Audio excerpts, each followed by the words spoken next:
रात के 3 बजे होटल के बाहर से किसी के रोने की आवाज आ रही थी और यह आवाज ऐसी थी मानो एक नहीं बल्कि बहुत सारी औरतें एक साथ रो रही हो। अगर आपको भी ये आवाज सुनाई दे तो आपके अंदर क्या होगा, सोच करके देखो जरा। ऐसा ही इन 3 दोस्तों के साथ हुआ जिन्होंने इस होटल के मालिक की बात नहीं सुनी, और जो इनके साथ हुआ इसे ये अब पूरी जिंदगी भर नहीं भूल पाएंगे। नमस्कार दोस्तों, अगर अभी अभी आप मेरी कहानी की तरफ बढ़े हैं तो जल्दी से वो हॉरर स्टोरी को सब्सक्राइब कर लीजिए, क्योंकि हर रोज हम आपके लिए लेकर के आते हैं एक नई कहानी। तो चलिए देर ना करते हुए करते हैं कहानी को शुरू।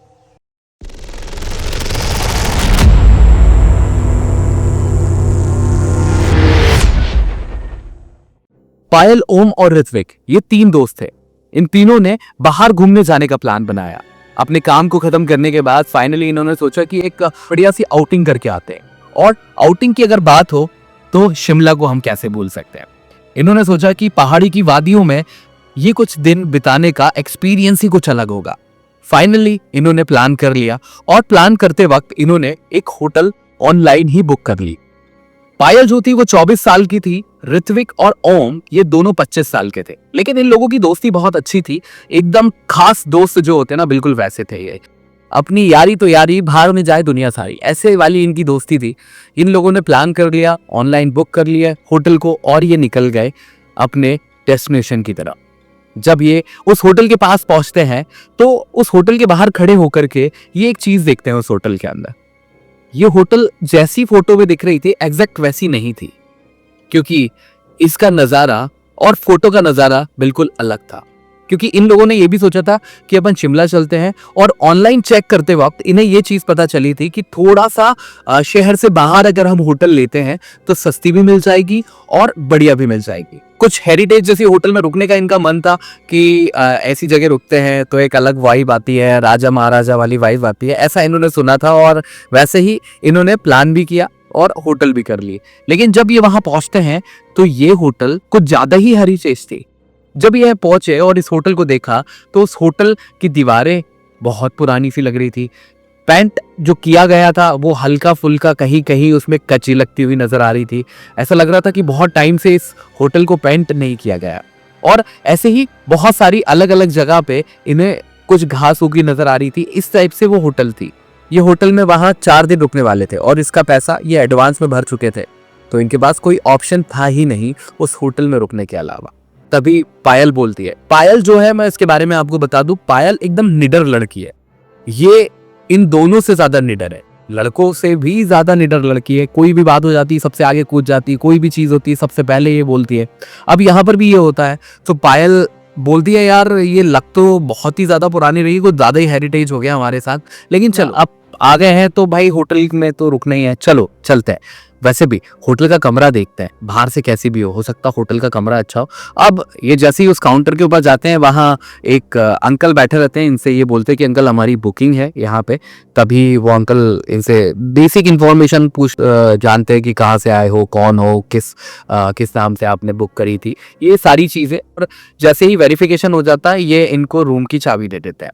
अब इन्होंने जो रूम बुक करा था वहां पे इन्होंने ऑलरेडी बता दिया था कि हम 2 लड़के हैं और हमारे साथ एक लड़की है। इससे होटल वालों को कोई ऑब्जेक्शन नहीं था। और इन्होंने जो होटल भी ली थी वो सस्ती कीमत में इन्हें इतनी बढ़िया होटल मिल गई थी, जिसमें एक नहीं बल्कि एक छोटा सा और एक्स्ट्रा रूम था वहां पर। और उस रूम में भी बेड वेड लगा था ताकि आप आराम से सो सकते हो, ऐसा इनको वो रूम मिल गया था। इन्होंने सोचा था अगर पायल को लगेगा पायल उधर सो जाएगी, अपन दोनों इधर सो जाएंगे। ऐसे इन लोगों की दोस्ती आ रही है, चलती रहती है। अब रूम के अंदर जैसे ही ये जाते हैं, रूम बढ़िया था। रूम देख करके इनका दिल खुश हो गया। उसमें वाकई में जो एक साइड खिड़की दी थी, उस खिड़की के अंदर से जो व्यू आ रहा था वो बहुत ही खूबसूरत था। और इस व्यू को देख करके पायल ने एक बहुत ठंडी सांस ली। भी पायल बोलती है, मैंने बोला था ना यार अंदर चलते, बाहर से हो सकता है जो भी होटल का मसला हो, लेकिन अंदर तो कितनी बढ़िया है ये होटल। ये दोनों भी कहते हैं हाँ भाई ये बात तो है, होटल वाकई में बहुत अच्छी है, अच्छा लगा यहाँ आकर के। तभी ऋत्विक कहता है, देखा मैंने सही होटल चुनी थी ना, तुम लोग कह रहे थे कि यार होटल ऐसी होनी चाहिए वैसी, मैंने कहा था ऐसी। तभी ओम बोलता है, चल बे, बाहर देख करके तेरा मुंह लटक गया था, अब यहाँ बड़ी बड़ी बातें कर रहा है। ऐसे ही हंसी मजाक करने लगते हैं, अपना बैग वैग वहां पे पटकते हैं और बिस्तर के ऊपर जाकर के ऐसे लेट जाते हैं, क्योंकि काफी ट्रैवल करने के बाद ये बहुत थक चुके थे। तभी जो बंदा इनके रूम में इनके बैग रखने आया था, ये उसको आवाज़ लगाते हैं वापस से। वो बंदा रास्ते में जा रहा होता है, वो तभी लौट करके आता है और बोलता है जी सर बताइए। तो बोलता है कुछ खाने के लिए मिल जाएगा? तो उन्होंने बोला हाँ ठीक है, खाने के लिए आपको मिल जाएगा। तो अब इन लोगों का प्लान ऐसा था कि बढ़िया कुछ खाते पीते हैं, आराम करते हैं और शाम के वक्त मॉल रोड वगैरह इस टाइप से कुछ घूम फिर करके आते हैं और कल से देखेंगे क्या प्लानिंग करेंगे। अब ये फटाफट ये तभी इनमें से ओम सो जाता है, पायल भी अपना आराम करती रहती है और ऋत्विक जो रहता है वो नहाने चला जाता है। ऋत्विक नहा धो करके आता है, तब तक वो देखता है कि ये दोनों सो गए, ऋत्विक ही सो जाता है। अब सो करके जब ये लोग उठते हैं तब तक टाइम हो चला है रात के 7 बज चुके हैं। फटाफट ये लोग उठते, मुंह धोते, ये सारी चीजें करते हैं और तैयार होकर के बाहर निकलने लगते हैं। तभी ऋत्विक की नजर जाती है एक कॉर्नर में एक ड्रम रखा हुआ है, जो लॉक है, लोहे का ये ड्रम है, काफी बड़ा गोल ड्रम है और ये लॉक है और इसके ऊपर कुछ 2 पेटी रखी हुई थी। ये एक कोने में रखा था अंदर वाले छोटे कमरे में, जहां ये लोग अभी तक गए नहीं थे। वहां मतलब नॉर्मली एक नजर ऐसे करके मार करके आ गए थे, लेकिन वहां गए नहीं थे। लेकिन इस टाइम जब ऋत्विक उस कमरे में गया जहां एक बड़ा सा मिरर भी लगा था, उसके सामने बाल बाल जमा रहा था, तब ऋत्विक की उस पर नजर पड़ी। ऋत्विक ने बोला यार ये ड्रम, इनका कुछ पर्सनल सामान ही है, अच्छा नहीं लग रहा है यहाँ इस रूम के अंदर। अब इतना बोलना ही हुआ था, तभी मानो एकदम से उस कमरे के अंदर एक अजीब सा सन्नाटा सा हो गया। ये सन्नाटा ये तीनों महसूस कर सकते थे। तभी ओम बोलता है भाई अभी नीचे चलते हो, उनको बोल देंगे ये ड्रम जो भी रखा भैया इसको यहाँ से हटाओ और हमें नहीं रुको, मतलब यहाँ से हटाओ। तो ये लोग फटाफट तैयार होते हैं, नीचे जाते हैं। इनका जो रूम रहता है वो 2nd फ्लोर के ऊपर रहता है। अब नीचे जाते वक्त ये काउंटर पे देखते तो कोई नहीं दिखता इनको, तो ये फटाफट वहां से निकल जाते हैं। पैदल थोड़ी दूर तक जाते हैं। इनको एक टैक्सी भी मिल जाती है, उस टैक्सी के अंदर ये बैठते हैं और बैठ करके शिमला शहर के अंदर घूमने लगते हैं। यहाँ वहाँ चीज़ें भी लेते हैं, ये भी वो भी, जो भी शॉपिंग वॉपिंग जितना ये घूम सकते थे। ये घूमते फिरते इनको लगभग बज जाती है 11:30 के आसपास। अब रात को वहां से टैक्सी लेने के लिए ये रुकते हैं और कुछ देर इंतजार करने के बाद जब ये कहीं पे बैठ करके कुछ खा रहे होते हैं, इन्हें टैक्सी भी मिल जाती है। टैक्सी वाले से ये बोलते हैं कि हमें वहां जाना है। टैक्सी वाला एक बार सुन करके एकदम से संद रह जाता है, कहते हैं कहाँ जाना है? तभी ऋत्विक होटल का नाम बताता है, हिल व्यू। टैक्सी वाला ये नाम सुनकर के थोड़ी देर चौंक गया था और टैक्सी वाले के चेहरे पे जो एक्सप्रेशन थे और जो उसके चेहरे पे सन्नाटा आया, उसे देख करके इन लोगों को थोड़ी देर के लिए बहुत अजीब लगा कि टैक्सी वाले ने ऐसा क्यों किया। तभी ये टैक्सी वाले से बोलता है भैया भैया क्यों, कुछ गड़बड़ है क्या वहां पे? टैक्सी वाला बोलता नहीं नहीं नहीं नहीं ऐसा कुछ नहीं है, बट आपने वही होटल क्यों चुना? इतने सारे होटल हैं यहाँ पे आसपास। तो इन्होंने बोला भैया हमें थोड़ा हेरिटेज वाला कुछ चाहिए था, वहां पे गए थे। तो उसने बोला अच्छा ठीक है चलिए मैं छोड़ देता हूँ, बैठिए। अब ये कार के अंदर बैठे हुए हैं, टैक्सी वाला अपने गाने चलाते हुए जा रहा है। तभी टैक्सी वाला बोलता है भैया कितने दिन हो गए आपको वहां रुके हुए? ये लोग बोलते हैं भैया आज हमारा पहला ही दिन है, बस शाम को हम निकले। तो टैक्सी वाला एक चीज इनसे बोलता है भैया थोड़ा सा ध्यान रखिएगा, वो होटल सही नहीं है। तभी पायल एकदम से पूछती है क्यों भैया, कुछ गड़बड़ है क्या वहां पे? सेफ नहीं है क्या हम लोग? वो बोलता है नहीं नहीं नहीं मैडम ऐसी बात नहीं है, मतलब ऐसा कुछ वो नहीं है, बट वहां कहते हैं कि आसपास में कुछ रूह घूमती है, आप लोग अपना ध्यान रखिएगा। और होटल वाले ने अभी तक आपको कोई इंस्ट्रक्शंस दिए हैं? तो बोला नहीं भैया ऐसा तो कुछ नहीं, हम तो नॉर्मली वहां पे हो गए थे। कहला अभी आप जाओगे ना तो वो आपको कुछ चीजें बताएंगे और ध्यान से उसे फॉलो करना। ऐसे ही बात करते करते इनका होटल भी आ जाता है। ये होटल के बाहर उतरते हैं, टैक्सी वालों को टैक्सी का पेमेंट देते हैं, टैक्सी वाला चला जाता है। रिसेप्शन पे जैसे ही आते हैं वही अंकल जो इनको दिन में मिले थे वो वापस मिलते हैं। उनसे ये बोलते हैं अंकल आपके बारे में ये टैक्सी वाला कुछ कह रहा था। तभी होटल वाले वो अंकल बोलते हैं क्यों क्या कह रहा था? तो इन लोगों ने बताया कि अंकल ऐसा कुछ बता रहे थे। तो उन्होंने बोला नहीं नहीं ऐसी कोई बात नहीं है। अब ये वापस से अपने रूम की तरफ ऊपर जाने लगते हैं, लेकिन तभी ऋत्विक को याद आता है अंकल वो एक वहाँ रूम में ड्रम रखा हुआ है और उसके पास कुछ 2 सूटकेस लोहे के पुराने से रखे हुए हैं, उनको प्लीज हटवा दीजिएगा। तभी अंकल एकदम अलग टोन में बोलते वो वहीं रखे रहते हैं, उन्हें कोई नहीं हटाता और तुम भी उससे छेड़ाछाड़ी मत करना। बस इतना सा ही कहना होता है। ऋत्विक को ये एटीट्यूड बिल्कुल पसंद नहीं आता और पायल तभी बोल पड़ती है उन अंकल से, अंकल किस तरह से बात कर रहे हो आप? भाई हमने आपसे रूम लिया और आप इस तरह से बात कर रहे हो, आप हमारा रूम चेंज कर दो। अंकल ने बोला कि नहीं मेरे पास अभी कोई रूम खाली नहीं है, कुछ रूम है जिनमें ऑलरेडी बुकिंग है, वो लोग कभी भी आ सकते हैं, और ऐसा कोई रूम नहीं है। बाकी मेरे पास 2 रूम है, वो बहुत छोटे हैं, आप एक बार देख लो। इन्होंने बोला हाँ अंकल दिखा दो रूम, क्योंकि यहाँ टशन वाली बात आ गई थी, इनको ऐसा कोई प्रॉब्लम नहीं थी उस सूटकेस या उस ड्रम से। अब ये लोग 2 रूम देखते हैं, वो रूम इनको बिल्कुल भी पसंद नहीं आते, बहुत कंजेस्टेड, और जैसा इनको एक कूल वातावरण उस रूम के अंदर मिला था, बड़ी सी विंडो थी, हील व्यू था, वो कुछ भी नहीं था, वो दोनों रूम पैक थे। इन्होंने मना कर दिया कि नहीं नहीं अंकल हम उसी में रुक जाएंगे। तभी अंकल बोलते सुनो एक चीज और बता रहा हूँ, उस ड्रम से छेड़ने की कोशिश मत करना, ठीक है? वो वहां रखा है, आप अपना पार्टी करो जैसे जो करना, बट उस ड्रम से छेड़ाछाड़ी मत करना। बस इतना ही कहना होता है। ये लोग अब टशन में तो रहते हैं, उन अंकल से कुछ नहीं कहते और रूम में आ जाते हैं। अब यहाँ पे दारू वारू लाए रहते हैं, बढ़िया से इनकी पार्टी वार्टी करते हैं, म्यूजिक का इनके पास स्पीकर होता है, उसे चालू कर लेते हैं और बढ़िया डांस वांस करने लगते हैं, पीने खाने लगते हैं, और ऐसे करके इनकी रात होने लगती है। तभी ऋत्विक थोड़ी सी ज्यादा चढ़ा लेता है और उसके अंदर टचन रहती है कि अंकल ने बोला था इसे छेड़ना मत। अब ये कहते हैं इस के अंदर है क्या, ऐसा कोई खजाना है क्या है जो यहाँ रखा है?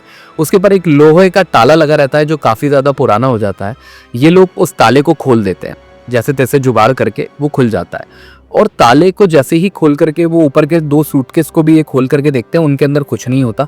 इस ड्रम को जब खोलते हैं, इसके अंदर चूड़ी रखी नजर आती है, कुछ कपड़े नजर आते हैं, और एक पीली और लाल कलर की मिक्स साड़ी रखी हुई नजर आती है। ये देख करके कहते हैं अबे ये इस ड्रम के चक्कर में इतना कर रहा है, इसको तो कहीं भी उठा करके रख सकते हैं। बस इतना कहना होता है। तभी इनको है ना गेट के ऊपर महसूस होता है जैसे कोई आया है। तभी पायल बोलती है अबे जल्दी से सारा सामान रखो, वो आएगा बुड्ढा वापस से परेशान करेगा, यार रखो रखो रखो रखो। ये सारा सामान रख करके आराम से बैठ जाते हैं, और गेट का तब तक नॉक नहीं होता, ना कोई बजाता है। तो ये बोलते हैं यार गेट पे कोई आया तो था ऐसा लगा, पर किसी ने नॉक नहीं किया। इन्होंने बोला चलो छोड़ो। अब ये सब करने के बाद ये मस्ती वस्ती करने लगते हैं और बढ़िया खूब चढ़ी रहती है, और ऐसे ही मस्ती करते करते करते ना जाने कब इनकी नींद लग जाती है। ओम की नींद सुबह सुबह खुलती है। तब सूरज जो है वो बहुत तेजी से ओम के ऊपर पड़ रहा होता है, क्योंकि ये आगे वाले रूम में ही उस बेड पे सो जाते हैं जो काफी बड़ा है, उसी बेड पे सो जाते हैं। तो ओम का चेहरा इधर था और उसके मुंह पे बहुत धूप पड़ रही थी, इसलिए उसकी नींद खुल जाती है। ओम उठ करके देखता है तो घड़ी में लगभग 10 बज चुके होते हैं। ओम को लगता है कि यार बहुत ज्यादा टाइम हो गया। ओम उठता है बिस्तर से, बाथरूम की तरफ जाने लगता है, और फ्रेश होकर के जैसे ही वो बाहर आता है तो उसकी नजर पड़ती है ऋत्विक पे, जो कि एक साड़ी पहन करके सो रहा है। तो ये बोलता है अबे ये भी साला अच्छा है, नशे नशे में साड़ी पहन करके सो ही गया है साला। वो साड़ी मतलब पहना है इन द सेंस कि ऐसे करके ओढ़ आड़ करके वो पड़ा हुआ है। वहीं पायल भी एक कोने में सो रही होती है उसी बिस्तर के ऊपर। तभी इन लोगों को उठाता है और यहाँ पे हाँ भाई क्या हुआ? तो पायल उठते से हंसने लगती है, क्योंकि ऋत्विक ने यहाँ पे साड़ी पहनी हुई होती है। तो उसे देख करके पायल को बहुत तेज हंसी आती है। अबे तो ये लोग बोलते हैं अबे साले ये साड़ी वाड़ी उतार जल्दी से रख दे।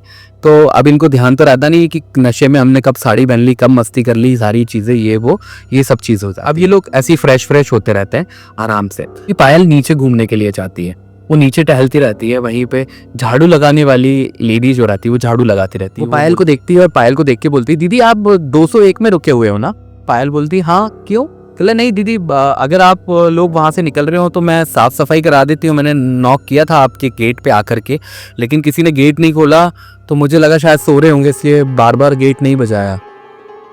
पायल बोलती नहीं अभी मेरे फ्रेंड्स हैं, वो लोग तैयार हो रहे हैं, थोड़ी देर से हम दिन में करवा देंगे, हम लोग घूमने जाएंगे लगभग 12 बजे के आसपास, तब आप कर देना। बोलते ठीक है। तभी वो लेडी पायल से बोलती है दीदी वो कमरे में अभी आपके साथ कुछ ऐसा वैसा तो आपको देखने के लिए नहीं मिला ना? पायल ये सुनकर के एकदम से संदेह रह जाती है, कहने लगे ऐसा वैसा मतलब? वो लेडी बोलती है कि दीदी मैं आपको एक चीज़ बताती हूँ, मतलब मेरे को अंदर से गवारा नहीं कर रहा। एक्चुअल में वो रूम खोलते नहीं है ज़्यादा, उस रूम के अंदर कुछ नेगेटिव पावर्स हैं। अब पायल को ये सुनकर के हंसी आ जाती है, और हंसते हंसते ही उसे याद आती है उस टैक्सी ड्राइवर की, उसने भी ऐसा ही कुछ बोला था। तभी पायल बोलती क्यों क्या हुआ? कहला नहीं दीदी मतलब ऐसा कहते हैं, पर थोड़ा ध्यान रखना आप लोग। अब पायल के मन में ये गूंज रहा था, अब पायल के मन में ये सब कुछ चल रहा था। तभी अचानक से उस लेडी की नजर पड़ती है उसी अंकल की तरफ जो उस काउंटर पे बैठता है, तो उनको देख करके वो वापस से झाड़ू लगाने लगती है। पायल कुछ पूछती उससे पहले वो अंकल आ चुके थे। अब पायल वापस अपने रूम में जाती है, ये लोग तैयार होते हैं। अब ये लोग भी बहुत जल्दी, मतलब ये लोग भी तैयार हो चुके होते हैं। अब पायल जैसे ही रूम में जाती है तो ये लोग तैयार हो जाते हैं और पायल बोलता है, अबे तू कहाँ चली गई थी भाई, जल्दी से तैयार हो यार, बहुत लेट हो गए। ऐसे ही तैयार होते होते कुछ खाने पीने का मतलब वहीं से मंगवाते मंगवाते इन लोगों को लगभग 12 बज चुकी होती है। अब ये लोग घूमने जाने का प्लान करते हैं, दूसरे दिन भी बढ़िया से ये घूम फिर करके आते हैं। लेकिन जब ये घूम रहे होते तभी अचानक से ओम के मन में एक बात आती है। तभी वो ऋत्विक और पायल से बोलता है, यार एक बात बताओ, कल अपन ने वो साड़ी तो घड़ी करके रख दी थी ना अंदर, फिर ऋत्विक ने वो साड़ी कैसे पहनी? तभी ऋत्विक बोलता है, यार पता नहीं, मेरे को तो कुछ भी याद नहीं, साला मैं नशे में इतना था, कब पहनी, कैसे पहनी, क्या करा, कोई चीज याद नहीं थी। अब दोस्तों ये था इनका दूसरा दिन। अब जैसे ही ये लोग उस होटल की तरफ जाते हैं, इनके साथ कुछ ऐसा होता है जिसे देख करके इनकी आंखें दंग रह जाती है। इस बार ये होटल के सामने पहुंचते हैं। उस होटल का पूरा व्यू बदला हुआ है, उसमें अजीब सी लाइटें जल रही हैं, मतलब उसको ऐसी लाइटें से सजाया है जैसे कि वो देखने में हॉरर लग रही है। अब ये वहां काउंटर पे जाते हैं, जाकर के वही अंकल इनको नजर आते हैं। इस बार अंकल का चेहरा एकदम सन्नाटे से भरा हुआ। उसने इन लोगों को देख करके ना कुछ पूछा, ना स्माइल करी, ना कुछ करा। ये सीधे उस होटल के अंदर जाकर के अपने रूम में जाते हैं और रूम में जैसे ही जाते हैं वैसे ही ये तीनों जो मंजर देखते हैं उसे देख करके इनकी सांस अटक जाती है, क्योंकि उस रूम के अंदर 3 लाशें टंगी हुई थी। वो कोई और नहीं बल्कि इन तीनों की लाशें थी। ये देख करके पायल, जो कि निडर लड़की है, बहुत तेज चिल्लाती है और चिल्लाते हुए ये उस रूम से बाहर निकलते हैं। तभी नीचे सीढ़ियों से उतरते वक्त इन्हें एक औरत नजर आती है, वही साड़ी में जिस साड़ी को कल ऋत्विक ने पहना था। और ऋत्विक की साइड पलट करके देखती है और उसका चेहरा देखते से ये तीनों एक साथ चिल्लाते हैं, क्योंकि उसका चेहरा था ही इतना डरावना। उसे देख करके इतनी तेज ये लोग चिल्लाते हैं। तभी वो ऋत्विक से बोलती है, अब तुम ही मेरे बनोगे, तुमने मुझे वापस जगा दिया। ये सुनने के बाद ये तीनों पूरी तरीके से डर जाते हैं और वहां से बाहर निकलने की सोचते हैं। लेकिन मेन गेट पे तो वो औरत खड़ी हुई है। वो अंकल जो उस काउंटर पे बैठे हैं वो अभी भी उसी सुंद में बैठे हैं, मानो जैसे ना वो किसी औरत को देख रहे हैं, ना उन्हें ये तीनों दिख रहे हैं। ये सारी चीजें किसी और को नजर ही नहीं आ रही थी, सिर्फ इन तीनों को ही दिख रही थी। तभी ये लोग वापस सीढ़ी की तरफ से ऊपर भागते हैं और जैसे ही ऊपर जाकर के देखते हैं वो औरत वापस इनके सामने खड़ी हुई होती है। ये तीनों वहां से वापस नीचे भाग करके आते हैं और भागते भागते भागते वहां एक गलियारा बना रहता है, उस सीढ़ी से उतरते, क्योंकि इस बार फिर से सामने इन्हें वो दिखती है। पायल और ओम वहां लेफ्ट साइड चले जाते हैं और वहीं ऋत्विक राइट साइड मुड़ जाता है। ऋत्विक थोड़ा आगे जाकर के देखता है तो ये लोग अपोजिट साइड दौड़ते हुए नजर आते हैं। ऋत्विक वापस से वहां से दौड़ता है इनकी तरफ, लेकिन एक बार फिर वो औरत इनके रास्ते में खड़ी हो जाती है। ये बहुत तेज अपने दोस्तों को आवाज लगाता है। इनके दोस्त पीछे मुड़ करके देखते हैं तो पीछे वो औरत खड़ी रहती है और उसके आगे ऋत्विक खड़ा रहता है। तभी पायल को वहां एक लठ दिखता है। पायल वो उठा करके जाती है और दौड़ लगाती हुई जाते हुए सीधे मारती है उस औरत के सर पे। वो औरत ऐसे साइड में गिरती है। ऋत्विक का ये हाथ पकड़ के होटल से बाहर भाग करके आते हैं। होटल से बाहर भागते भागते भागते भागते इन्हें वो औरत उसी होटल के उस गेट पे खड़ी हुई नजर आती है।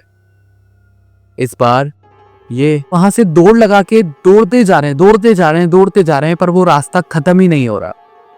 वो रास्ता मानो जैसे बढ़ता ही चला जा रहा है और वो औरत वहीं खड़ी हुई है। लेकिन एक अनहोनी बात ये थी कि वो औरत इनसे दूर नहीं जा रही थी, होटल इनसे दूर नहीं जा रही थी, ये सिर्फ दौड़ लगा रहे थे। ये दौड़ते दौड़ते दौड़ते वहां तक पहुंचने की कोशिश कर रहे थे, लेकिन उसी ट्रैप में ये फंस चुके थे। तभी इनके ऊपर कुछ पानी छींटता है और इनकी ऐसे आंखें खुलती है। और इस बार जब ये लोग आंखें खोलते हैं तो ये लोग पाते हैं कि आसपास कुछ लोग खड़े हुए हैं और ये वहीं जमीन पे नीचे पड़े हुए हैं। ये उठ करके देखते हैं और बहुत घबराए हुए होते हैं। वहां वो टैक्सी ड्राइवर भी इन्हें नजर आता है जिसने इनको देखा था, कुछ नए चेहरे और वो औरत भी। तभी इनसे लोग पूछते हैं क्या हुआ था तुम्हारे साथ। तभी अपनी पूरी कहानी बताते हैं, लेकिन वो औरत इन्हें जो बताती है वो सुन करके ये हैरान हो जाते हैं। ये लोग बोलते हैं कि आप लोग इस जगह पे पिछले 25 दिनों से हैं और इसी हालत में है। आप लोगों को शायद किसी ने अपने वश में कर लिया था। तब हमने इन बाबा को बुलाया और इन्होंने जब आपके ऊपर गंगा जल छीटा और कुछ मंत्र पढ़े, तब आपके अंदर होश आया है। ये बात सुन करके ये तीनों हैरान हो जाते हैं, क्योंकि जो बात इन्हें अभी पता चल रही थी वो सच है या जो इनके साथ पहले हुआ था वो सच है। इन दोनों में ये डिफरेंस पैदा नहीं कर पा रहे थे, इन दोनों में ये डिफरेंस नहीं समझ पा रहे थे। अब ये लोग जैसे तैसे, अब ये लोग वहां से अपना सामान मांगते हैं और वहां से निकल जाते हैं। आज ये तीनों सही हैं, लेकिन आज भी इनके साथ ऐसी घटनाएं हो जाती हैं जिसमें इन लोगों को डिफरेंस ही समझ में नहीं आता कि जो वो हो रहा था सच है या ये हो रहा था सच है। इसलिए दोस्तों, जब भी घूमने जाओ, किसी नई जगह रुकने का प्लान कर रहे हो तो जरूर उसके बारे में जान। हो सकता है होटल में वो ही इंतजार कर रहा हो जो आपको कहीं और पहुंचाना चाहता हो। तो दोस्तों, कैसी लगी ये कहानी? जल्दी से वो हॉरर स्टोरी को सब्सक्राइब करें। आपके पास जो कहानी है वो जरूर शेयर करिएगा। तब तक के लिए जय श्री राम।